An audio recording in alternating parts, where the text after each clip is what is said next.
লক্ষ্মীর ভান্ডার পাচ্ছ, বাড়িতে অনেক টাকা ঢুকছে। আমি ভিডিও বলছি তো, আমি জানি রাজগঞ্জের কন্ডিশন। আপনাদের ট্যাক্স ফ্রি, জল ফ্রি, সব ফ্রি।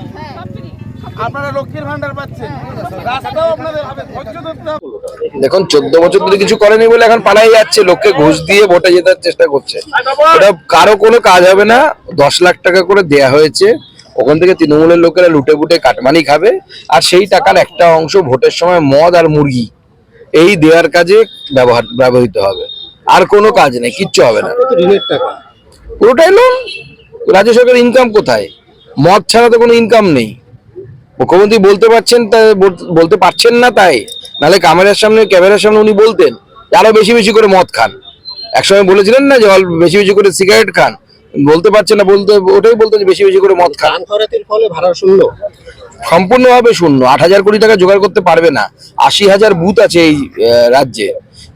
80,000 বুথ, প্রতি বুথে যদি 10 লক্ষ টাকা করে দিতে হয়, 8,000 কোটি টাকা দরকার। কোথায় পাবে রাজ্য সরকার?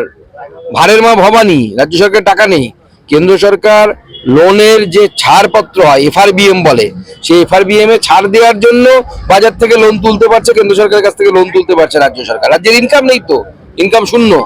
গতকালকে রাজগঞ্জে একটা রাস্তার আন্দোলনে মহিলাদের উদ্দেশ্য করে ভিডিও বলেছেন আপনারা লক্ষ্মীর ভান্ডার ছেড়ে দিন, সেই টাকায় রাস্তা করে দেবেন। দেখুন, যে কথা ভিডিও বলেছেন শুনে মনে হচ্ছে ভিডিও তো নয়, ইনি হচ্ছেন তৃণমূল কংগ্রেসেরই কোনো পার্টির পদাধিকারী।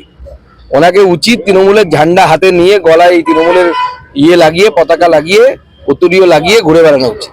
বিভিন্ন জায়গা থেকে আইনি পদক্ষেপ নেওয়ার দাবি উঠেছে ভিডিওতে। না, অবশ্যই নেওয়া উচিত। ভিডিও এই কথা বলেছে কেন? ভিডিও এই কথা বলার অধিকার নেই। বিজেপির সরকার আসুক, আমরা অন্নপূর্ণার ভান্ডারও দেবো, অর্থাৎ টাকাও দেবো, তার সাথে রাস্তাও ঠিক করবো। এই তৃণমূল কংগ্রেস এটা পারবে না। ভিডিওর এই মন্তব্য মানে কি তাহলে সেই একই ব্যাপার যে দান খয়রাতিতে টাকা ফাঁকা দেওয়ার রাস্তা নেই? না, দান খয়রাতি যখনই আপনি এরকম করবেন এবং আপনার কোনো রোজগার থাকবে না। অনেক রাজ্যই তো দান খয়রাতি করে। মুখ্যমন্ত্রী বড় বড় কথা বলেন, মুখ্যমন্ত্রীর ভাইপো পড়াশুনো করে না, মূর্খ একটা ছেলে, উল্টো পাতায় কথা বলেন। গতকাল আমি ত্রিপুরার স্পোর্টস মিনিস্টারের সাথে বসেছিলাম। ত্রিপুরা সরকার 2,000 টাকা করে সোশ্যাল জাস্টিসের তরফ থেকে দেন। তিনি সোশ্যাল জাস্টিসেরও মন্ত্রী, টিঙ্কুদা, ত্রিপুরার মন্ত্রী। ত্রিপুরার মতো ছোট রাজ্য, যারা হ্যান্ডিক্যাপ থেকে শুরু করে এবং তার সাথে সামাজিকভাবে যারা পেছনের দিকে আছে, তাদেরকে 2,000 টাকা করে মাসে মাসে পেনশন দেয়। প্রত্যেক বাড়ি, প্রায় উড়িষ্যা, এই ত্রিপুরার যত বাড়ি আছে তার 50% বাড়িতে মাসে 2,000 টাকা করে পায়। এবার নতুন প্রকল্প আনছে ত্রিপুরা, মেয়ে জন্মালে মেয়ের নামে 50,000 টাকা করে ফিক্সড ডিপোজিট হয়ে যাবে। 18 বছর হলে পরে মেয়ের বিয়ের যখন বয়স হবে তখন সেটা ভাঙাতে পারবে। এই যে এই ধরনের প্রকল্প অন্য রাজ্যে অনেক বেশি আছে, কিন্তু অন্য রাজ্যে রাস্তা হয় না এরকম নয়, তার সাথে রাস্তাও হয়।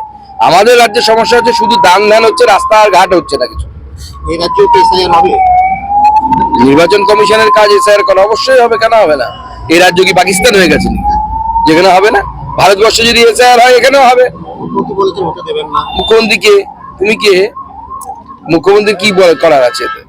মুখ্যমন্ত্রী জনগণের দ্বারা পরিচালিত, জনগণের দ্বারা নির্বাচিত, এটি সরকারের প্রমুখ, তিনি সরকার চালাবেন। নির্বাচন কমিশনের কাজ হচ্ছে এসআইআর করা। নরেন্দ্র মোদীরও কাজ না, মমতা বন্দ্যোপাধ্যায়ের কাজ না। এসআইআর করবে হচ্ছে ইলেকশন কমিশন। ইলেকশন কমিশন করবে এসআইআর। তুমি আমি কে?